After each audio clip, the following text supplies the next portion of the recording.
Hello students, कैसे हैं आप लोग। अ, बच्चों, थोड़ा सा लॉन्ग वीडियो में बनाऊंगा क्योंकि हमारी आदत होती है, हम शॉर्ट्स देखते जाते हैं। तो ये वीडियो एग्ज़ाम पैटर्न रिलेटेड है और कोशिश कीजिएगा कि इस वीडियो को आप पूरा देखेंगे तब आप उसका फ़ायदा उठा पाएंगे, है ना। और ये कुछ पैटर्न मैंने बच्चों को बनाया है एग्ज़ामिनेशन का, ताकि आपको इजी हो सके। कुछ नए न्यू स्टूडेंट्स हैं जिनको अभी मालूम नहीं है कि सर कैसा एग्ज़ाम पैटर्न आएगा, क्या होगा, कितने अटेम्प्ट करने होंगे, कितने अटेम्प्ट नहीं करने होंगे, है ना। तो परेशान होने की ज़रूरत नहीं है बिल्कुल भी। मैं आप लोग को कोशिश की है मैंने कि जितना हो सकता है कि आपको इजी वे में मैं बताऊं। और आप लोग जो लिख के आते हैं, क्या वो आप सही कर रहे थे अब तक? आप अगर इस पैटर्न से जो मैं बताऊंगा उस पैटर्न से अगर क्वेश्चंस अटेम्प्ट करेंगे और आंसर लिख के आएंगे तो शायद है कि आपका पहले से बेटर परफॉर्मेंस रहेगा, आपके नंबर भी इंक्रीज होंगे, मार्क्स आएंगे अच्छे इंशाल्लाह। ठीक है। तो आपका जो एग्ज़ाम पैटर्न होगा बच्चों, सबसे पहले सेक्शन ए, जो कि उसमें वन वर्ड आंसर रहते हैं, वो 10 नंबर के होते हैं, जो कि एक नंबर का एक क्वेश्चन होता है। तो अक्सर बच्चे क्या करते हैं, उसी 10 नंबर में वहीं उलझ के रह जाते हैं 1 घंटे तक, इससे पूछ रहे हैं उससे पूछ रहे हैं। इसमें क्या करिए आप, ABCDEFGHIJ तक वो होंगे, उसको नंबर करिए 1 2 3 ABCD ऐसे लिखिए और ब्लैंक छोड़ दीजिए। अब आप आ जाइए सेक्शन बी पे। अगर आपको आता है तो कर दीजिए, नहीं आता है तो उसको लास्ट में देखते हैं, है ना। उसमें वक्त बर्बाद नहीं करना है क्योंकि वो वन वर्ड आंसर है। अब आते हैं हम सेक्शन बी पे। सेक्शन बी में बच्चों 5 नंबर का एक क्वेश्चन होगा। 4 क्वेश्चन देखेंगे जो जिसमें कि 2 अटेम्प्ट आपको करने होंगे, कोई भी 2 अटेम्प्ट करने होंगे जो आपको आते हो बेटर। उसके बाद आता है सेक्शन सी। सेक्शन सी थोड़ा सा लंबा है, उसमें उसमें 3 4 5 6 7 मतलब थोड़े से ज़्यादा क्वेश्चन होते हैं। 5 क्वेश्चन होते हैं जो कि 4 4 नंबर के होते हैं। ठीक है। 4 नंबर का, उसमें 2 क्वेश्चन आपको देखने को मिलेंगे हर एक क्वेश्चन में। जैसे 3 में 2, 1B, 4 में A और B। इसमें से आपको एक अटेम्प्ट करना होगा, ओनली 1 अटेम्प्ट। ठीक है। ये 4 नंबर का होगा, ये आपका पैटर्न होगा। ऐसे ही 4th नंबर पे आप आएंगे तो A B, इसमें से भी आपको एक अटेम्प्ट करना होगा। 5 पे होंगे, इसमें से भी आपको 2 दिखेंगे लेकिन एक अटेम्प्ट करना होगा। ये सब 4 4 नंबर के होंगे सेक्शन बी के। अब प्रॉब्लम क्या है, अब तरीका समझिए आप लोग कहाँ गलतियां करते हैं। सेक्शन बी में आप लोग क्या करते हैं, अभी मैं सेक्शन ए की बात ही नहीं कर रहा हूँ, तो आप कुछ करना नहीं है उसमें, तो सीधा वन वर्ड आंसर लिखना लास्ट में करिएगा। कोशिश करिए कि प्लीज़ लास्ट में करें इसको, आपके बहुत टाइम बचेगा। सेक्शन बी में आप लोग क्या करते हैं, मान लीजिए एनी 2 क्वेश्चन लिखा है, आपने 2 क्वेश्चन कोई भी अटेम्प्ट करने हैं, तो आपने क्या किया, आपने किया कि साहब दूसरे का ए और या दूसरे का बी या दूसरे का सी, कोई भी आपसे एक आ रहा है, तो आप लोग क्या करते हो पता है, क्वेश्चन नंबर दूसरे का ए डाला आपने। और मैं आपको थोड़ा सा एक बता देता हूँ, आप लोगों ने क्या किया, दूसरे का ए डाला और ये किया, जैसे भी किया आपने, कोई सेक्शन आपने नहीं लिखा, कुछ नहीं लिखते आप, और सीधा अपना क्वेश्चन किया, और अचानक से आपको 5वें का आने लगा, आपने 5वें का बी लिख दिया। It's not good. इससे टीचर इरिटेट होता है और उसको बार बार पलटने की ज़रूरत पड़ती है, पेपर को भी कॉपी को भी। तो उससे आपके मार्क्स कम हो सकते हैं। आपको करना क्या है मेरे प्यारे बच्चों, आपको ये करना है कि मान लीजिए अगर सेक्शन बी में आपको बी आ रहा है, ए नहीं आ रहा है, तो आप कोशिश करें कि उसकी जगह छोड़ दें। और कॉपी के पेजेस बहुत होते हैं, फाइनल ईयर की जो फाइनल ईएससी की कॉपी होती है उसके माशाल्लाह काफ़ी पेजेस होते हैं उसमें। तो 5 नंबर का लॉन्ग क्वेश्चन है तो लगभग 3 पेजेस, तो 2 to 3 पेजेस तो आप लिख ही देंगे। तो आप कोशिश करें कि उतने पेजेस छोड़ दीजिए जितना आपको लगता है, जितना भी आप लिख सकते हैं। और आपने मान लीजिए क्वेश्चन 2 का, सेक्शन बी का, अगर सेक्शन बी का आपको ए लिखना है तो आपने ए पूरा लिख दिया अपना। अब आपको लगता है यार मैं बी बाद में करूंगा, पहले मैं सी का कर लूँ, तो आप क्या करो, सेक्शन बी डालिए और 2 से 3 पेज छोड़ दीजिए, 2 to 3 पेजेस छोड़ दीजिए। उसके बाद आपने सेक्शन सी डालिए। अब सेक्शन सी में आपको लगता है यार नहीं, मुझे थर्ड नहीं आ रहा है, मुझे 6th आ रहा है, मुझे 7th आ रहा है, मुझे 5th आ रहा है, ऐसा आपको लगता है, तो आप दो पैटर्न अपना सकते हैं। पहला ये कि उन सीरीज में रखिए सबको, थर्ड डाल दीजिए, और मान लीजिए आपको ए आ रहा है तो आप क्वेश्चन थर्ड का ए करके और ब्लैंक छोड़ दीजिए। फिर उसमें चूंकि 4 नंबर का है तो कम से कम 2 पेजेस तो होने चाहिए, 2 पेजेस छोड़ दीजिए। फिर लिखिए चौथे का, मान लेते हैं आपको बी आ रहा है, ए नहीं आ रहा है। अभी आपको मेन टारगेट आपका 6 करना है कि यार मुझे नहीं, मुझे छठा पहले करना है, तो आप इन सब का ब्लैंक छोड़ दीजिए, लेकिन लिखिए कैसे, सेक्शन सी का थर्ड का ए। जैसे मान लीजिए आपको कोई क्वेश्चन लिखना है, जैसे सेक्शन बी का ए लिखना है, तो आप लिखिए, उसमें आया है व्हाट इज सेल, तो आप लिखिए सेक्शन बी का ए और हेडिंग डाल दीजिए सेल। ना टीचर परेशान, ना टीचर को परेशानी होगी, ना आपको परेशानी होगी, आसानी बहुत ज़्यादा हो जाएगी। ठीक है, उसके बाद क्या करेंगे आप, उसमें लिखिए, अब जैसे मान लीजिए आप नॉर्मल वैल्यू ऑफ सेल लिख रहे हैं, तो अप्रोक्सीमेटली लिखेंगे 10⁻13। तो अब आप उसको हाईलाइट करिए इन चीज़ों को, क्लियर, जो पॉइंट्स आप, जो भी पॉइंट्स आपको मिल रहे हैं अच्छे अच्छे, जो आप लोग को लगता है कि टीचर को यार अट्रैक्ट करने के लिए, उनको हाईलाइट करते रहिए। ये पैटर्न समझ में आया आप लोगों को? ठीक है, ये पैटर्न अगर सीरीज से आप चलेंगे तो आप बहुत अच्छे मार्क्स ला सकते हैं।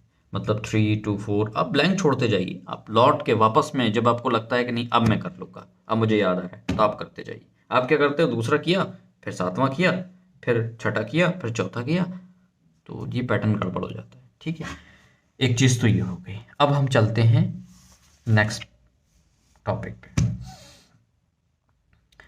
आप अपने डायग्राम, अपने हाइलाइटर्स, अपने कलर पेन, कलर पेंसिल्स, आपकी नॉर्मल पेंसिल, आपका रबर, आपका शार्पनर, आपका स्केल, ये सारी चीज़ें आपके पास रहनी चाहिए। आप लोग एग्जामिनेशन में करते हो, ए भाई ज़रा पेंसिल दे देना यार, भाई प्लीज़ रबर दे देना, नहीं प्लीज़ ऐसा ना करो यार, है ना। जब आप शादी किसी की पार्टी में जाते हैं ना, शादी में, तो एक शादी की तैयारी करने के लिए सालों साल पहले लोग तैयार करते हैं, एक एक चीज़, कुछ रह ना जाए, कुछ रह ना जाए। तो आप ऐसे ही अपना एक छोटा सा बॉक्स बनाइए, इसमें बहुत सारे हाइलाइटर जगह अलग अलग टाइप के रख लीजिए, और कुछ पेंसिल्स रख लीजिए, पेन रख लीजिए, और हमेशा एग्जामिनेशन में 3 से 4 पेन एक्स्ट्रा रखिए। खुदा ना खास से कुछ हो जाता है, वो ख़राब हो जाता है, या किसी को देने की ज़रूरत पड़ जाए, तो इस गुड फॉर यू, है ना। दूसरी चीज़, अब आते हैं हम लोग, एक तो आप लोग हाइलाइटर का आपने अच्छे से यूज़ किया जहाँ करना था, आपने पेंसिल्स भी आपके पास हैं, और पेंसिल्स थोड़ा प्लीज़ कलरफुल रखिएगा। और एग्जामिनेशन में कभी भी रेड पेन और पिंक पेन का यूज़ ना करिएगा, ये याद रखिएगा, इससे आपके मार्क्स हमेशा हमेशा कम होंगे। रेड पेन और एक पिंक पेन, ठीक है, इनका यूज़ बिल्कुल भी ना करिएगा, इससे आपके मार्क्स रिडक्ट हो जाते हैं, क्योंकि टीचर भी रेड पेन यूज़ करता है आपको मार्क करने के लिए, और आपने ऑलरेडी वहाँ मार्क किया होता है, तो ये बड़ी प्रॉब्लम होती है, तो उससे आपके मार्क्स कम हो सकते हैं। ठीक है, अब हम लोग चलते हैं, आपके पास 3 घंटे का एक पेपर है, कैसे मैनेज करेंगे 3 घंटे। ठीक है, 3 घंटे में सबसे बढ़िया तरीका ये है, 3 घंटे को मैंने थोड़ा सा रेक्टिफाई किया है, 10 से 15 मिनट आप क्वेश्चन पेपर पढ़ने के लिए लगाइए। तो 10 से 15 मिनट आपने क्या दे दिया, अपने 10 to 15 मिनट्स आपने पेपर रीड करने के लिए दे दिया, और आराम से सुकून से मुतहम्मिल मिजाजी से आप अपना पेपर को रीड करिए। पहले अपनी कॉपी की फॉर्मेलिटीज़ को फिल कर लीजिए, जो भी होती हैं उसमें आपने क्वेश्चन, अपना नाम होता है, आपका एनरोलमेंट नंबर, आपका रोल नंबर, और प्लीज़ कॉपी में enrolment number, roll number please बहुत ध्यान से लिखा करिए, उससे कॉपी ट्रेस होती है ना, गलती मत किया करिए। 1 से 2 मिनट में ये काम हो जाता है, बड़ा सुकून से एकदम पीसफुल होके। फिर 10 से 15 मिनट अपने आराम से पेपर पढ़ा। कुछ बच्चे ओवर कॉन्फिडेंस में आ जाते हैं, मुझे तो सब आता है, मैं समझ में नहीं आ रहा है कि मैं क्या करूं, मुझे तो सब आता है, तो वो क्या करते हैं, ओवर कॉन्फिडेंस के चक्कर में सब क्वेश्चन गड़बड़ कर देते हैं। उनको लगता है यार मुझे तो सब आता था, और बाकी लोगों से उनके मार्क्स कम आते हैं। तो आराम से, बहुत मुतहम्मिल मिजाजी से आप पेपर दीजिए। दूसरा आता है हमारा सेक्शन ए, जो कि हमने बात की थी 1 वर्ड वाले, है ना। तो 1 वर्ड वाले में आपने सिर्फ 15 मिनट देने हैं। 15 मिनट भी तब दीजिएगा जब आपको लगता है कि आप को सारे वन वर्ड्स आते हैं, वरना इसको हम लास्ट में देखेंगे, ठीक है। उसके बाद सेक्शन बी में आप दीजिए 40 मिनट्स, और दूसरा दीजिए सेक्शन सी में भी 40 मिनट्स, 40-40 मिनट आप दीजिए। अब हमारे पास ये टोटल हो गए 120 मिनट, 140 मिनट्स हो गए। कितने बचे हमारे पास? 1 घंटा 60 मिनट्स बचे, 60 मिनट बचे, 1 घंटा हमारे पास। अब 1 घंटे में हमें क्या करना है? 1 घंटे में जो मैंने आपको बताया था थोड़ा बीच बीच में अपने जो ब्लैंक क्वेश्चंस छोड़े थे, जैसे तीसरे का ए नहीं आ रहा था, चौथे का बी नहीं आ रहा, अब आप उनको फिल करिए, उनको करिए, और अपने डायग्राम नीट एंड क्लीन बनाइए उस 1 घंटे के अंदर अंदर। क्योंकि क्या करते हो आप, शुरू में डायग्राम बनाने लगते हो, आपको अंदाज़ा ही नहीं होता टाइम का, तो आप पूरा टाइम, मतलब आपने आधा घंटा सिर्फ डायग्राम को ही दे दिया। एक डायग्राम जो कि क्वेश्चन था 4 नंबर का, बहुत अच्छे से बनाया, तो क्या पेपर में 4 ही नंबर लाने? Total question, total paper 40 number का, और 4 नंबर मीन फेल। नहीं सर मैंने तो बहुत मेहनत करी थी। भाई तो क्या मतलब हुआ? एक ही क्वेश्चन पे तो मेहनत करते रहे आप, उसका कोई मतलब नहीं रहा। तो आप समझ गए ना पैटर्न? पहले इस पैटर्न पे अगर आप फॉलो करेंगे तो इंशाल्लाह it will be good for you. फिर से मैं रिपीट कर देता हूँ, 10 से 15 मिनट आप पेपर रीड करिए सुकून से बैठ के। उसके बाद सेक्शन ई को 15 मिनट दे दीजिए अगर आपसे आता है, नहीं तो लास्ट में आप एम से 1 वर्ड तो लास्ट में ही बच्चे ज़्यादातर करते हैं। सेक्शन बी को 40 मिनट दीजिए, सेक्शन सी को 40 मिनट दीजिए। उसके बाद 1 घंटा बचेगा, 1 घंटे के अंदर अंदर वो क्वेश्चन उठाइए जो आपने बीच में छोड़ दिए, ठीक है। जैसे मैंने ये पैटर्न आपको बताया था एक छोटा सा, कि तीसरा आपने छोड़ दिया, चौथा आपने छोड़ दिया, आपको छठा आता है तो आप लिख दीजिए, तीसरे का ए मुझे करना है, आपने 2 पेज छोड़ दिए, चौथे का बी लिखना है, आपने 2 पेज छोड़ दिए, पांचवें का ए मुझे करना है, 2 पेज छोड़ दिए, अब छठे का करना है तो छठे का करिए। फिर इससे एक सीरीज बनी रहेगी बच्चों के लिए, और बहुत अच्छे मार्क्स आएंगे। देखिए तरीका मैंने बता दिया है, कंटेंट आपका होना चाहिए बेस्ट, कि आपको कैसे कंटेंट को सजाना है। घर में सामान बहुत होता है लेकिन सजाने का तरीका नहीं है तो वो घर घर नहीं लगता, ठीक है। तो और दूसरी चीज़, अब हाँ, उसी 1 घंटे के अंदर अंदर आप क्या करेंगे, अपने डायग्राम बनाइए बढ़िया से। और अगर आपको लगता है कि जो आपने थ्योरी लिखी है जगह जगह, कि यार मुझे नॉर्मल वैल्यू ऑफ सेल, मान लीजिए क्वेश्चन आया था नॉर्मल वैल्यू ऑफ सेल है तो इसकी 10⁻13 है ना, इसको मुझे हाईलाइट करना है, और हाईलाइट कर दीजिए, इसको हाईलाइट कर दीजिए। तो ऐसे पॉइंट्स जो आपको लगता है गोल्डन है, किसी की नॉर्मल वैल्यू है ना, किसी का यूनिट है, उसको हाईलाइट करिए। तो जो हाईलाइट करेंगे उस कॉपी पे हमेशा मार्क्स ज़्यादा मिलते हैं। और दूसरी चीज़, कोशिश करें आप कहानियों में आंसर ना लिखें। बच्चे कहानियों में आंसर लिखे जाते हैं, हमेशा फ्लो चार्ट में आंसर लिखना होता है। जैसे मान लीजिए आपने लिखा कि कोई भी ह्यूमन सेल है, उसके बाद आपने एक फ्लो चार्ट बनाया, वो नेक्स्ट कुछ भी लिख सकते हैं,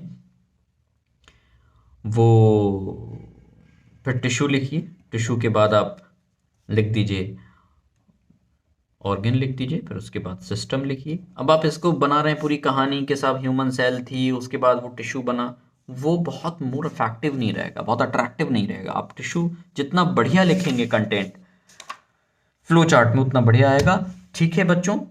मुझे लगता है कि मैंने सारी चीज़ें कवर कर दी हैं, और बेस्ट ऑफ लक, मेरी तरफ से बहुत बहुत दुआएं हैं आप लोगों के लिए। इंशाल्लाह आप अच्छा मार्क अपना पेपर करके आएंगे। और प्लीज़ कोशिश करिएगा इस वीडियो को पूरा देख लीजिएगा, क्योंकि वीडियो पूरा नहीं देखेंगे तो बीच में से कट करके देखेंगे तो नहीं समझ में आएगा, ठीक है। थैंक यू बच्चों, लॉट ऑफ थैंक्स। और आप लोग बताया करें, किसी टॉपिक पे आपको वीडियो चाहिए होती है तो मुझे बता दिया करें, मैं इंशाल्लाह उसको कोशिश करूँगा आप लोगों तक पहुँचाने में, है ना। और जुड़े रहें इस एजुकेशनल चैनल से, सब्सक्राइब कर लें, आप लोग के पास नोटिफिकेशन आता रहता है अगर सब्सक्राइब कर लेते हैं जो बच्चे। Thank you, lot of thanks मेरे प्यारे बच्चों, thank you, best of luck for your exam. और हाँ, एक चीज़ मेरे प्यारे बच्चों, प्लीज़ मुझे एक छोटा सा एक मैसेज और देना है। आप लोग क्या कर रहे हैं कि आप सुबह बासी मुंह चले जाते हैं 3 घंटे के पेपर में देने के लिए, 3 घंटे सिर्फ आप फास्टिंग रहते हैं। प्लीज़ ऐसा ना करिए।